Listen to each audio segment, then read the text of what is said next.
Hey, it's Paul Colligan. It's the podcast report. It's been a long time. And traditionally, here at the podcast report, when it's been a long time, what I do is I just call up Dave Jackson from the School of Podcasting. I say, hey, Dave, let's do a show. So, Dave, let's do a show. All right. Let's do a show. Theme. We're recording this in January 24. If all goes well, we'll get this out pretty quickly. And so the theme of today is what do podcasters need to know in 24 that they might not have even known was a thing in 2023. So let's start there, Dave. What do podcasters need to know in 24 that wasn't even a thing in 23? I think the big one that wasn't in 2023, that's the part. And we can fledge with that a little bit. Maybe January of 23. I just don't want to talk about should you podcast? What's an RSS feed? All the stuff that we've been doing for years. Well, I think that they didn't realize in 2023 or less people are making podcasts. So the person that thinks, oh, I would start a podcast, but there's already 50 on my topic. If you go out and look and see the active number of podcasts, and even active is a show that hasn't put out an episode in 90 days. And I'm like, if you haven't put out an episode in 90 days, I count you down and out unless it's some sort of weird seasonal thing or something like that. So I think that would be one thing that people should know, at least. I don't know. What do you think when it comes to what they should know? Well, that's interesting. So should know, 20 plus years into this, it's still not maxed out. And we should not pretend like it's maxed out. We should not act like it's maxed out. We should not do stats and recordings and industry research and whatnot based that it's maxed out. Now, YouTube, you didn't bring up YouTube. YouTube was a big thing in 23. Talk to me about YouTube and podcasting and give it to me Dave style. Well, Dave style is, I come from the Adam Curry school, and I looked into this. If you think about it, the big advertisers were Facebook and Google, and then TikTok came in, and they're making billions in the advertising revenue. So somebody's piece of the pie was getting smaller, and I'm pointing my finger at YouTube, who said, guys, people aren't talking about us as much as we used to. We got to get somebody talking about YouTube. Larry, what do you got? Larry's like, I don't know. I think podcasting's hot. Let's do podcast. Okay, good. Everybody on YouTube, you're a podcast now. And so everybody's scrambling to be on YouTube now. And I'm like, yeah, okay, yeah, sure. Why not? It's the number 2 search engine. I love the fact that nobody's blogging anymore because, we do know what the number 1 search engine is and we know what they want. So I am holding my breath. It is like Google's 4th or 5th attempt at podcasting. So hopefully they'll stick around longer than, a year or two. And I've heard that YouTube Music isn't a horrible app. I played a little bit with it. So I do not have high expectations for now that, you can ingest your RSS feed into YouTube, which some companies have been doing for many, many years. So I'm not overly optimistic that the YouTube podcasting thing is going to be like a big, it's not going to move the needle much. I hope I'm wrong in a way, but what say you, Paul Colligan? I agree with a lot you said, but I think there's an element of momentum and enormousnicity or whatever, enormousness or whatever the right term is. Wow. I like that word. First of all, do you see YouTube results on Google? You do. Do you see Google results on YouTube? I don't think so. I could be wrong. Search engine. That would be Google. Last time I checked. Excuse me. Do you see YouTube results on Google? Yes. Do you see Google results on YouTube? It's on YouTube. Who's the number 1 search engine, Dave? Well, that would be Google. So no, Dave. Oh, wait. It's got to be that would be YouTube then, right? Makes sense. Interesting. The other thing is, I totally believe that YouTube's like what's hot, what's new, and I've spoken to a bunch of people, and some of the predictions is that basically they took the whole team at YouTube and they just drew a line down the middle, Captain Adama style, and said, pick the YouTube killer or pick the TikTok killer. And then everybody just kind of divided, they're kind of deciding what goes on. The thing is that YouTube is so freaking big. Yeah. That they can't help but move the needle and change some things. Let me give you a couple of examples. Number 1, most of my clients and most of my client base, they tend to have a YouTube budget and a podcast budget. Now they have a content budget. I think that's good for everybody. Finding your podcast content wherever it is that you get your content is a win for podcasters. And a lot of people get their content at YouTube. I had a client in the CrossFit space who was doing really, really well. And what was it? And this was 4 or 5 years ago. About 20% of their downloads were coming from YouTube. Okay. Nice. Now here's the interesting thing. Couple interesting things. Number one, their video was just their logo with the squiggly line thing. I think they might have even been using Libsyn for this one. Nothing attractive at all. Okay. Their thing was the interview show style that everybody seems to love so dearly. But what was amazing was, and they would go an hour plus. Their consumption rate for an hour and 20 minutes of squiggly lines in the CrossFit space was doing better than the consumption rate of regular videos that were an hour and 20 minutes long in the CrossFit space. Wow. Now, on your face, for those who listen to the audio version of this, Dave is like surprised. We were too. And again, it's still hard to find science on this. But what we did, what was interesting was we released a video only to the YouTube channel. And we said, hey, YouTube folk, let us know what's going on. We're just trying to make sense of this. So this wasn't scientific, but it was circumstantial. And what happened was, you know what CrossFit people do? They spend a lot of time in the gym, Dave. Yeah. A lot of time in the gym with earphones in their ears. And they like to download stuff. It was right when YouTube Red had got announced, which is now YouTube Premium. They were downloading things off of YouTube and listening to them as they were shaking the ropes and that kind of thing. So what it was people were going to YouTube for CrossFit information. They found this show. They didn't care that it was a podcast. They didn't care that the video for it was terrible because they just wanted to listen to interviews with inspiring CrossFit people as they were shaking the ropes. So I think that's interesting. I have a client who joined us before all the podcasting YouTube announces. He believes, I'm always fascinated with, I call it the truth serum rule. Like, how would somebody answer if they were full of truth serum? Like not how do they answer politically, not how do they want to be answered, but how would they answer if they were telling the truth? And if you asked him, what's your favorite podcast platform? A client who had spent a considerable chunk of change on doing podcastings,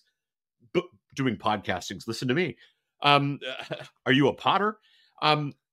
He believes that YouTube is a platform. So YouTube's spending a lot of money.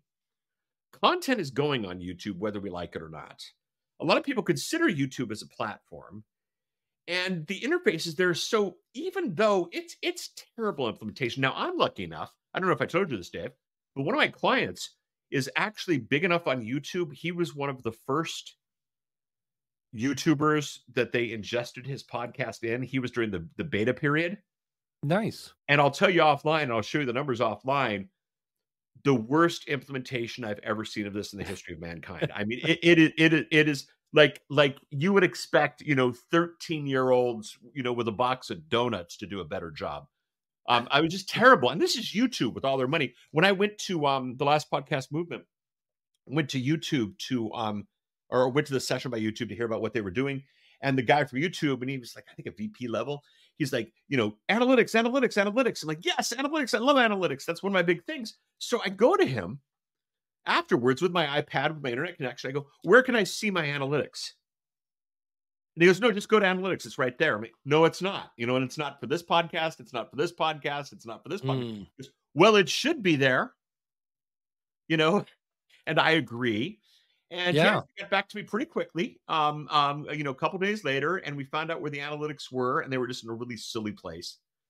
But again, like the party line at YouTube isn't even necessarily matched by the knowledge at YouTube, isn't necessarily matched by a lot of things. So the implementation's poor. The thing that I think is interesting, and you and I have been around this long enough, the history of you, and you said Google's 4th or 5th. It feels to me like their 7th or 8th iteration of podcasting. It might be, because I forgot about Google Play music. Exactly. And, for a while, they were doing that thing where it was the Google Play Store plus the Google Podcast app. It was both. And he had that mess. The latest I've heard, and we're recording this on, January 18th, 2024, and it might change tomorrow. They're sunsetting the Google Podcast app. Right. For the YouTube Music app, which, again, for the YouTube podcast app, all 8 of its users. But it's interesting. So they're going in the direction. So is it implemented poorly? Yes. Is the best minds on it? No. Could it die at any point Google style? Absolutely. But YouTube's not going anywhere. Yeah, that's true. YouTube's not going anywhere. And what they play, if we look at it right, can make us all better. So there it is. There it is. Yeah. AI, big story of 24, 23, 22 November was when we caught ChatGPT. AI is a big topic. I'll be honest with everybody. The first version of this YouTube video and the first version of this podcast, everything will be written by AI. I reserve the right to go in and edit it and see what's going on there. But be interested to see what happens there. What is some AI, Dave, that excites you for podcasters? And what is some AI that scares you? And not from the dysfunctional, I, for one, welcome our robot overlord kind of AI scaring, but what are some things that AI is doing that you think is just going to cause a mess? So what do you like and what scares you? Well, some of the things I like is I use Hindenburg for my audio, and I'll put in chapters, and then I can export my chapters, and I can go in, upload my, my transcript, my file to get transcribed. I'll throw that into insert your favorite, AI tool. I think this was Cast Magic at the time. And I said, using these subheadings, write an article. And so it went to my transcript, looked at the subheadings, and that was the first time I've seen something that was like 98% done. Like I had to do very little editing to that. And so that was something I thought very little. 5 minutes, 10 minutes, an hour? Yeah, 5 minutes. Okay. I mean, I read it, changed like 4 words and was like, yeah, that's doable. Good. So that's the one thing I liked. I also did one where I had my audience explain what their favorite podcast and why. And then I took all of those answers, had them transcribed into one document and said, count the number of adjectives and give me a list with the most used adjective at the top. So it kind of gave me a list of like what people like, and he was funny, entertaining, et cetera, et cetera. So it gave me an idea of like, okay, why are people tuning in?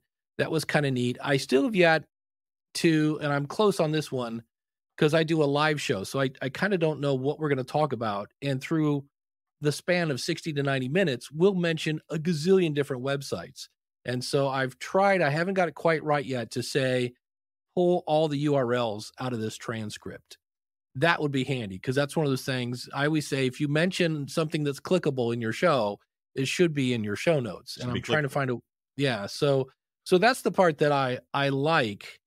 There's a lot of it that my problem is I know how to type, and creating ideas and talking, not really a problem for me. So there are times when, I could type up something and be really not that much slower than ChatGPT. And then by the time I fix it, depending on what I'm using, I'm like, I could have just typed this myself. So that's the part that I'm like, I'm not anti-AI. I just I always go at it. It's assisted intelligence, right? It's your unpaid intern. It's not something that's just going to come up with everything and spit it out. And as for the things that scare me, I just saw it this week, and that is AI avatar video. And I can't remember the name of the company exactly, but I just know that you sign up for a free thing, and you see the CEO's picture there, and then you see a video of him, and it doesn't look like Max Headroom. It doesn't look like a really good Madden game. It looks like a video. And then the guy explains that what you're watching is an AI avatar. And I was like, whoa. So, and I noticed that in the demo video, they explained how you have to really kind of say, it's okay. Because you realize once you put this out there, I'm not sure who or why or what, but there was a lot of like legal stuff that's like, you have to say, yes, it's okay to make a fake version of me. And I was like, I'm not sure if I'm ready to jump into that pool. So it made me a little nervous. I'm sure give me another month and a half and I'll see somebody else jump in the pool and I'll be like, okay, well, if they did it, I'm going to do it. But that was the one that I was like, But on the other hand, if you think about it, and that's what he was talking about, as long as you didn't talk with your hands up by your chest, it basically, you upload a video and it kind of captures your essence.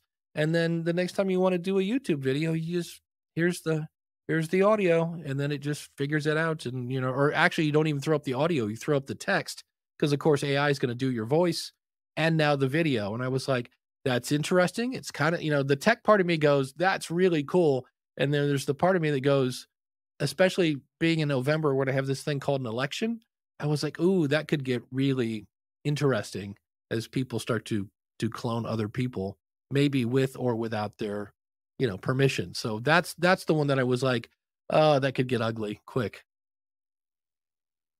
Do you think there will be abuse of this technology on a large scale where it just becomes annoying? Like, my God, I just want to listen to a podcast done by a human, you know? Or do you think there will be abuse of this technology that is such a smaller percentage point that we don't necessarily know that it's all fake, and go from there? Where do you think we're going to go? I think probably what's going to happen is some, you know, GBT or other tool is going to go out and pull somebody else's material over, and eventually they're not going to kind of anonymize it as much, and somebody's going to sue because you took my content. I could, but that's I don't think it's going to happen anytime soon, but I could see that happening sometime because all the writers are going to get mad or something. I don't know, but it's just one of those things I'm like, okay, because it's already kind of a gray area of like, where are we getting this information from and things of that nature. So that's something I'll be interested to see legally if it ever crosses the line. And it's already gone too far. I recently bought an elliptical machine. And so I went to, you know, the #1 search engine, YouTube, typed in the model number and typed in reviews. And I was looking for somebody standing next to the piece of equipment saying, here it is, let me show you the buttons and stuff. And it was all of these slowly panning photographs and a really nice AI voice, but it was hard to get and I'm like, no, I need somebody to give me an opinion. And it was a lot of times you could hear the really nice AI voice reading like right off the brochure. And I was like, I need a human. I felt like I was, you know, back in the days of voicemail where you're like, okay, 0, give me an operator, would you? And I was just like, can anybody give me a human on this thing? So I think that's something that will probably get worse. My most recent book that I won't even necessarily attempt to plug here. What's interesting is my collaborator on the book stamped on the back of the book the "No AI involved in the production of this book" stamp, which was true to where it is right now. There will be some updates and some upgrades to the book, and we'll see what happens. Internally, the podcast partnership, we have a tool called the Team Clarity Matrix that, if you're ready for this, helps you get clarity on the team that you need to put together your podcast. And it's the 6 people that are involved in a podcast. And what's interesting is upgraded it this year to the 7th person involved in the podcast. And the 7th person is the AI co-pilot. That's the way we're working things. The AI co-pilot, it can help, but it never lands the plane. Oh, nice. You know, and I think this is a good analogy and a good way to look at things. Does it bother you? Do you think about it much, or is the school of podcasting and all your, you know, you got job security? Like how much of your life does this take up for Dave? Well, one of the things I use it for, another one is, and I never use them straight up. I'll be like, here's my transcript, you know, transcribe this, etc. And I'll say, give me 15 titles for that episode. And I rarely, if ever, go, oh, that's it. Number 9 is it. It's always, oh, if I take part of 3 and mix it with 6 and take the ending of 14, that would be a cool title. So a lot of times I use it, like you said, the co-pilot. I use it to brainstorm is another thing I use it for. So I haven't really implemented it yet. The school of podcasting is kind of based on a pretty human touch. I mean, one of my things is endless, you know, unlimited one-on-one consulting. So I do have a company that has ingested all of my episodes, and that's kind of interesting because you can type in a question, you know, what's the best microphone under $100? And you'll hear me say, it'll go right to my transcript and say, oh, here's where Dave talked about the Samson Q2U, et cetera, et cetera. You can click a button and it takes you right to the text. So I'm kind of like, oh, that's neato. and could replace me as a consultant. So that's where I kind of go, but on the other hand, if you ask a book a question and you don't like the answer and you ask it again, you're probably going to get the same answer. So that's where I kind of go, all right, I think I'm okay at this point. It can handle the easy questions at this point. I think I agree with everything you just said. I think what's interesting is there are market forces at play here that I think are going to require us to do a little bit more and react a little more. Little look behind the scenes. I was telling many of my clients, AI is going to change everything. AI is going to change everything, and they believe that, and I appreciate that. But then they were kind of waiting for the next step. So, Paul, what changes? Like I'm not going to start, until you give me that new, that new thing. So I think it's there. The best description I heard, and I love this, was AI is a grad student with A's with the social intelligence of a 4-year-old who wants nothing more than to please you. You and I discussed before this. I had to write a bio for me for an event I was at, and it actually listed me as being the author of a book that simply did not exist, written by me or otherwise. And so well-written stuff, and a little emotionally absent, but I didn't say use emotions. So there we go. And then, but then it embedded this book because it just wanted, it's so badly wanted to make me look good that I think it's be interesting to see. You heard about that court case where people have submitted briefs of like court cases that don't exist because they found it on AI and stuff. Nice. Well, the one thing that it reminds me of, because I've been helping people with technology forever. So this is hard to believe, but I used to teach people how to surf the internet, and that was before Google. And I remember when I had a class, I was leading a class on email. So you think about this, it's new. And I remember I'd have people pair off and I'd be like, okay, here, type in their email address. Now click this and click send. And I remember this one student going, dude, it's already there. Like, how did that, like, it was like voodoo magic, right? And I remember I showed ChatGPT to my brother, who's a little older than I am. And he said, what is this voodoo you are playing with? Yeah. And so that's when I went, because part of me was like, ooh, I don't like this. This could replace people's jobs and it's scary and spooky and I don't understand. I'm like, yeah, well, so is email. And I was like, so I know I have to somewhere along the line get ramped up a little bit on my prompting. And this is another tool I want to use. So I've got to, if I just sit there and go, get off my lawn, I'm just going to get passed by. So I got to learn my prompts and make sure if I need to use it, be efficient at it. 2 hacks for the audience. One of them I got from Tim Ferriss by listening to Tim Ferriss, so it's also on his show. If you're looking how to ask the right kind of questions, go to ChatGPT, describe who your guest is, describe what they're like, and then say, give me a series of 10 questions in the style of Tim Ferriss. And I've done it before. You know who my favorite one is before I heard that one from Tim? My favorite was in the style of Howard Stern. Because how did you do this and how did it ruin you as a child? Type of questions. So that's one. The second one is as I'm playing with YouTube, the chapter markers in YouTube are a really, really powerful tool. And all you have to do in that is just say what the chapter markers are. And what's funny is we've been paying writers to go through an 1.5 hour long podcast, find the chapter markers. They come back, after about 2 hours of work, which is about what you need for that. I just gave it the transcript and said, give me chapter markers, and then just used Descript to figure out where that was in the time code. And then in no time at all, wrote better chapter markers for YouTube with AI than before. So, question for you. We're skipping a bit, but it's all going to come together. You'll see here. Social media. Now, Dave, you once said something that I still debate you to the end of times on this. You say not having a play button on your podcast website where all the podcasts are available is just terrible. One time you said, and I remember the episode, you said, it's like you're walking down the street and there's that pizza restaurant, and the pizza restaurant, is handing you samples of the pizza, and you don't know how good the pizza is until you've had the pizza. And that was the analogy you used for the show.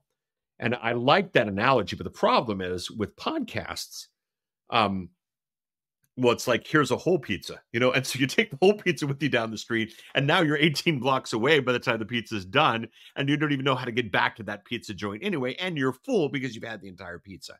That's right. The analogy perhaps gone too far, but the solution that a lot of people say is, well, that's why we do our videograms and our audiograms and our quote cards and our little snippets, which is true. But many times I'll sit next to my wife in the theater. We'll watch, because movies now, it's a 2-hour movie with an hour and a half of previews, as you well know. Oh, yeah. And we'll watch the hour and a half of previews, and here's the way it goes. 3 minutes and 30 seconds of a preview. Then Heidi looks at me and goes, we've just seen the best parts of the movie. We don't need to go. Next preview, we've just seen the best parts of the movie. We don't need to go. And then every once in a blue moon, oh, that one looks good. So with these audiograms, these videograms, these clips, these snippets, we got Headliner out there. We've got all these, we've got Opus. We've got all these people doing things. And I'm going to try to chop some up from this show. When do you give too much of your show so that they look at that blip, that moment, that highlight and go, now I don't have to listen to Paul and Dave ramble for an hour? Is there a code there? Is there anything people could think about? Or am I just, panicky?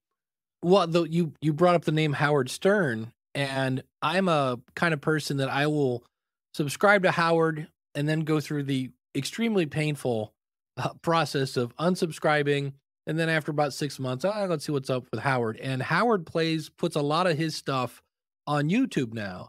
Case in point, he just interviewed the band Green Day. And so they played, I think, 2 songs. There were like 3 or 4 clips of how he grew up and such, to the point where I'm like, I'm not sure how much I like, what is left that I haven't seen. And I don't know because I'm not a subscriber. But and do you have time? And do you have time for what you haven't seen?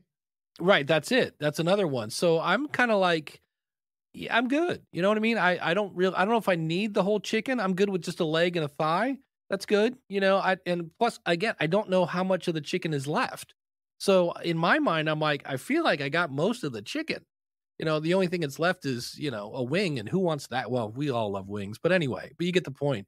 So I don't know what I'm missing, but I'm happy with what I got for free. So on one hand, that should make me want more, but because Howard gives me unless he talked to him for an hour and a half, there was a good, 20 minutes by the time you count the 2 songs and the little bits and pieces of the interview. And I was like, all right, and I love Howard's interviews. It's weird when I listen to him now, his older stuff kind of doesn't almost fit his new style. But same thing with Rogan. To me, I've always said Joe Rogan is a podcast that needs an editor, because I know it's 3 hours long, but he loses me and stuff like that. But I love that I can see like the best of, and I understand it's supposed to make me go, oh man, that was really good. I want more. And I'm like, oh man, that's really good. I'm sure there'll be more tomorrow. I've never listened, and I'm going to lose my podcaster street credit. I've never listened to a whole Joe Rogan episode. I've listened to, I think, 3, and one was really, really good. He interviewed Barry Sanders, and Barry Sanders was giving the behind the scenes dish on politics, on how the debates are completely worthless. He goes, it's just a soundbite farm, and the person with the best soundbite wins. He goes, but the American public isn't really learning anything. So that was really, really cool. And I've listened to the couple times when Adam Curry was on there, but most of the time, it's just. I love me some Adam, but I've seen long-term Adam, yeah.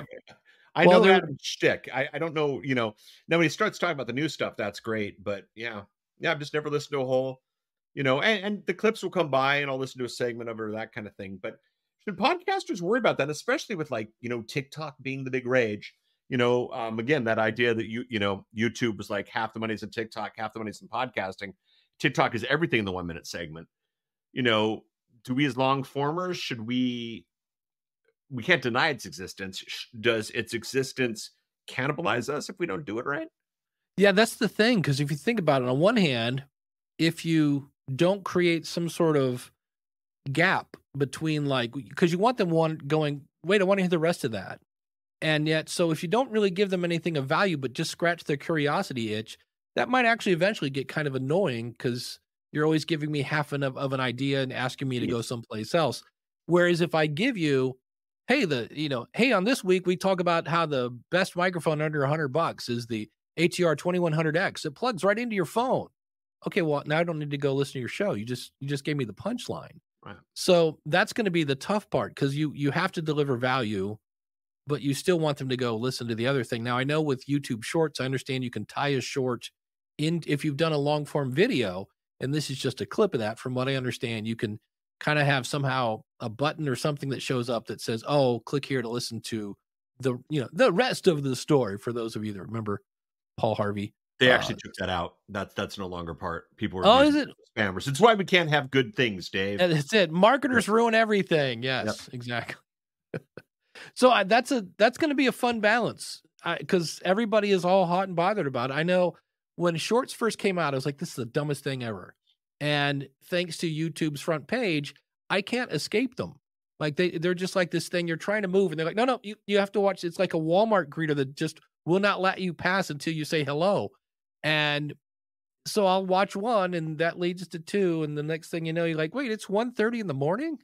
So it's, but I don't know that I think it's maybe two podcasters that I actually went, you know what? I like every time I see one of this person's shorts, I always stop to listen to it and I like it. And I finally subscribed to their show. Now, have I watched any of their long form stuff?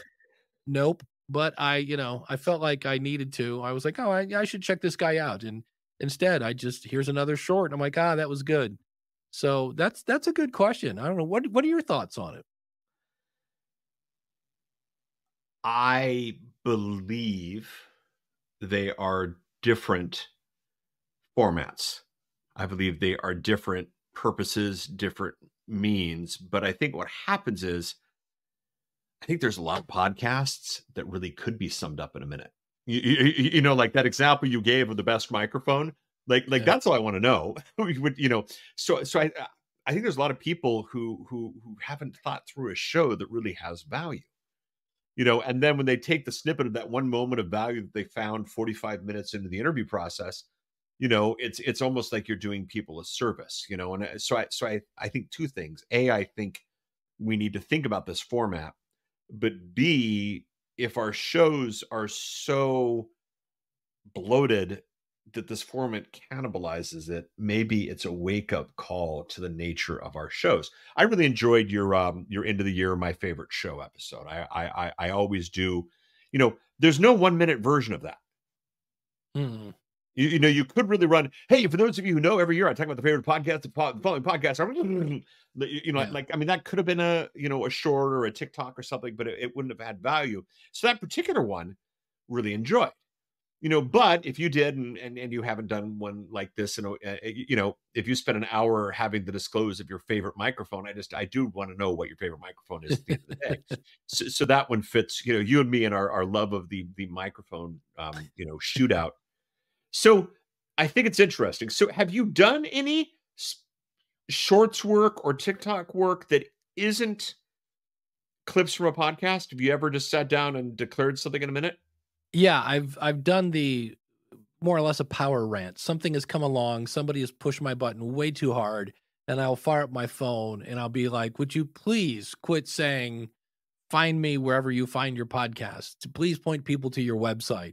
You're reinforcing your brand, you're boosting your SEO. And by the way, search in most apps is horrible, end. How'd those do for you? Here's the bad news. I have not gone back to really check, and shame on me. If you're going to create content, go back and see if it worked. But that was literally just a rant. I did have someone that was making shorts. He'd take my one show and cut it up into pieces. And this is the thing. It's weird. I consider myself more of a podcaster than a YouTuber.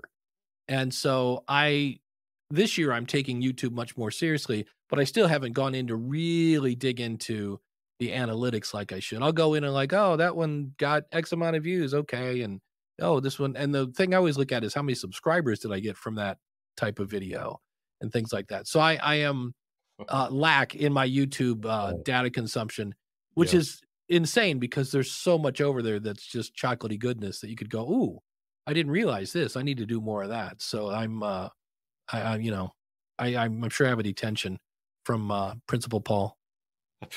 That's school podcasting. I have a client who,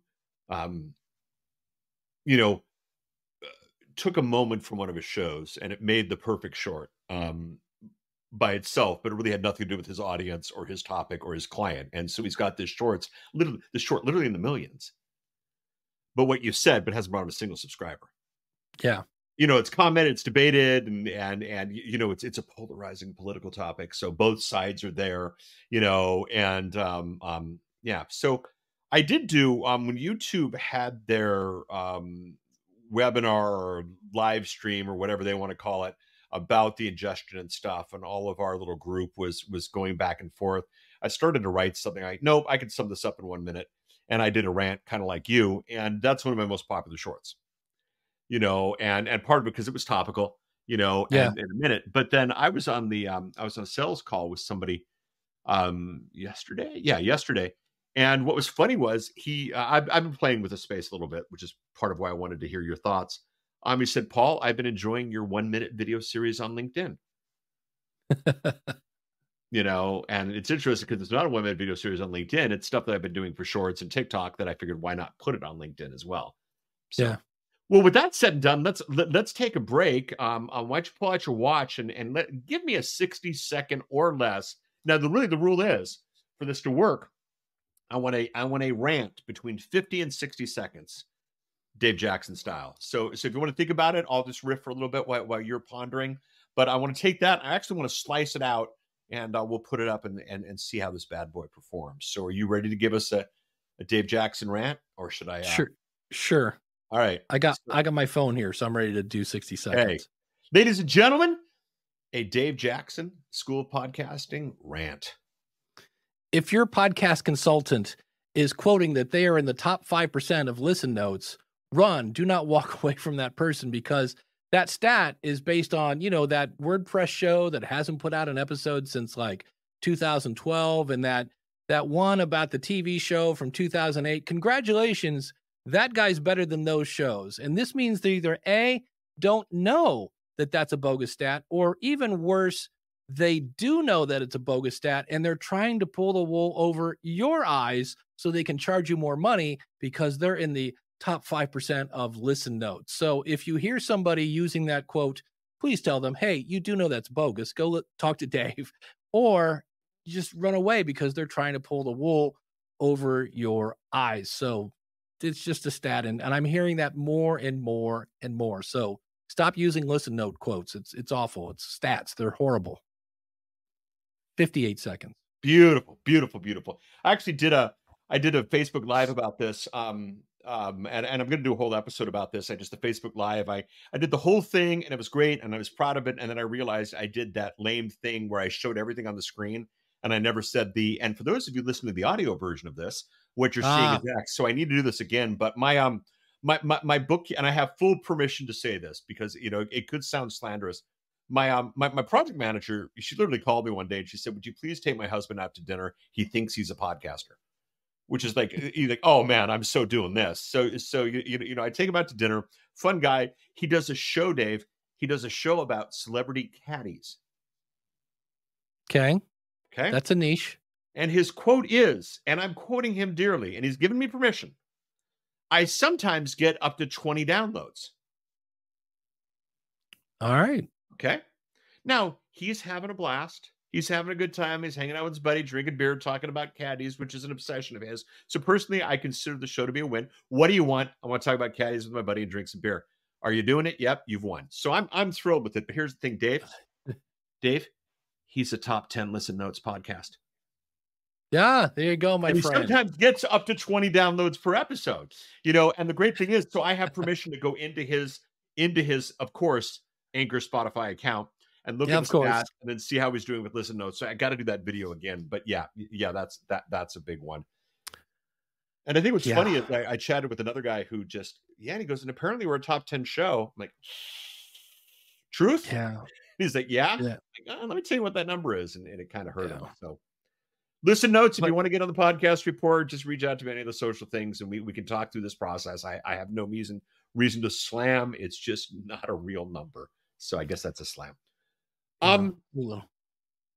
So AI, Descript, fascinating. If you guys haven't looked at Descript, the best description I ever heard of Descript was from Merlin Mann. And Merlin said, and it was really funny because I learned about Descript in the January 2020 podcast movement right before the whole world basically shut down. And I remember I spent a lot of time with the Descript people, and I walked away thinking, you know, this is fine and dandy. One day we'll get there. And Merlin Mann once described Descript as, he said, if you've ever gone to Descript and you've looked at the video and you've thought to yourself, one day we'll get there, we're actually there. Yeah. So Descript is amazing, and you and I are big fans, and it's mind-boggling how good it is. And I describe it to people, and I have people who don't believe it. I mean, the school of podcasting was reason one, but reason two, I actually took my How to Podcast book off the shelf because the editing by AI thing now for the people who don't enjoy the audio world of stuff is just such a prevalent thing that I didn't feel ethical telling people the only way to edit a podcast is, you know, with a sound editing kind of situation. So the guys over at Headliner came out with Eddy, and Eddy, you know, for those who've been around long enough, Eddy is almost like the notes to Microsoft Word. It's so stripped down. It's so small. It does such a minor part of what Descript does. But what's interesting is Eddy's grown a bit, and Descript has grown a lot. And every time I turn on Descript, now I'm not the editor. Right. Every time I turn on Descript, it's got all these new features, and I can't find my way around it, and it gets bloated. It gets to be too much. And then Eddy with Headliner is so minimalist that it's not hard to navigate the way around.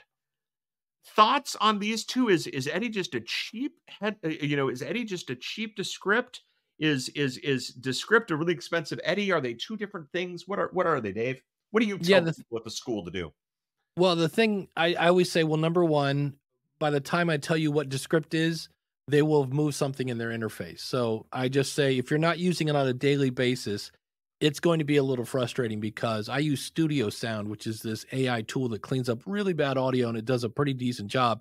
And every time I go in, it is something completely different. Now I have to go in and select the entire file just to get the tool to show up. So, but on the other hand, I can throw a video into Descript and do all sorts of, I can do my audiograms, I can do snippets, I can do my shorts, I can have my transcript. So it kind of does everything.